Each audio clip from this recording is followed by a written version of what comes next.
News. When I recently sat down with the former Pakistani President General Pervez Musharraf here in Washington, I had a real feeling of dread. The conversation was eerily similar to one I had had with the former Pakistani Prime Minister Benazir Bhutto 5 years ago, shortly before she was assassinated. The former Pakistani president, once a close ally of the United States, now is a wanted man in his homeland. But he tells me he's ready to risk imprisonment and even his life to return to the country he fled nearly 4 years ago. Are you going back to Pakistan? I am. Why? I will. Because I think Pakistan needs me. Because I think I can contribute towards stabilizing the problems in Pakistan. Musharraf became president in June 2001, just before 9/11. He allied himself with President George W. Bush in the war against terror. But the support of the U.S. couldn't protect him from growing opposition at home. He resigned in 2008, facing the threat of impeachment. He refused to answer charges leveled against him and fled to London. There's a warrant out for your arrest if you come back to Pakistan. Yes, the arrest warrant is not because I have been found guilty of anything. The arrest warrant is because I haven't appeared in court. I didn't go because I know that there could have been judicial activism and politicization of cases against me, and then there was a threat also.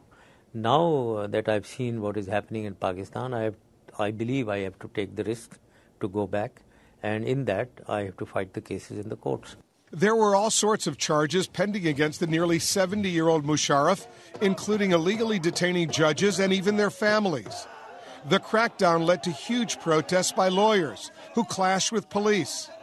It was the first organized resistance against emergency rule imposed by Musharraf before he fell from power.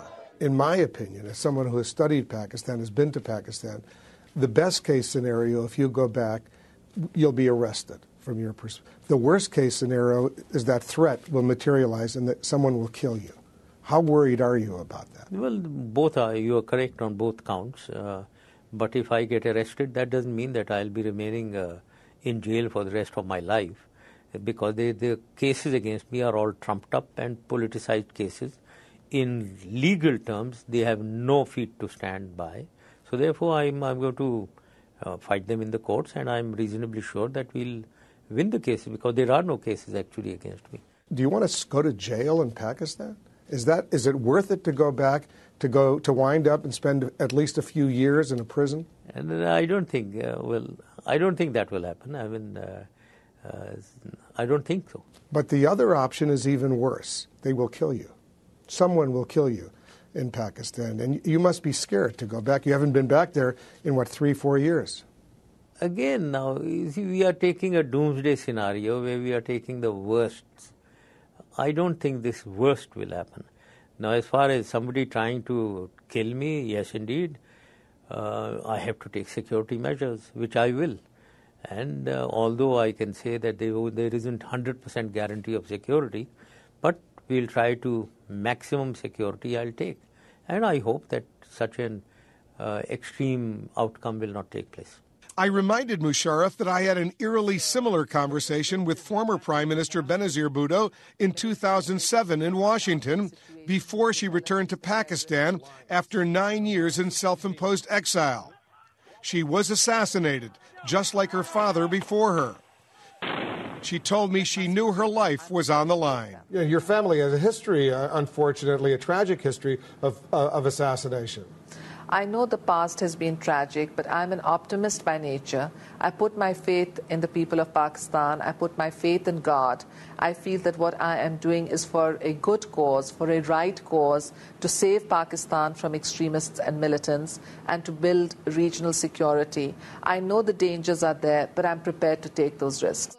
Before Bhutto left the United States, she forwarded a letter to me and asked that I keep it confidential. She said, "Don't report this unless something happens to me." And the day she was assassinated, I went on CNN and I read the note that she left behind. I'm going to read it to you right now. "Nothing will, God willing, happen. Just wanted you to know, if it does, in addition to the names in my letter to Musharraf of October 16th, I would hold Musharraf responsible. I have been made to feel insecure by his minions. And there is no way what is happening in terms of stopping me from taking private cars or using tinted windows or giving jammers or 4 police mobiles to cover all sides could happen without him. You're familiar with that note she left behind, blaming you, in effect, for her assassination. And I'd like you to respond to that, because you're about to do what she did. Well, yes, but I'm not going to blame anyone. I think this is very unfair to blame the president of a country to provide security to her. But however, I know that total security was provided to her. So you feel confident that you gave her the security she needed? Yes. But you were the president. Yes. And she said you could have ordered more security. But you're saying that's not possible? Again, no. Obviously, I wasn't a sort of a president who was without any influence or without any word, like some presidents in the past. I had my standing, obviously. Of course. But officially, legally, constitutionally, the president has no authority in running the government. It's the prime minister who runs the government with his ministers and the interior minister. What guarantee do you have you will have adequate security from the government of Pakistan if you go back to run for election? They are supposed to provide there's a blue book that they call, and where these things are laid down. They have to provide security to an ex-president or ex-prime minister. But, of course, as I said, the quality of that security may be wanting. One doesn't expect top-grade security as in developed countries.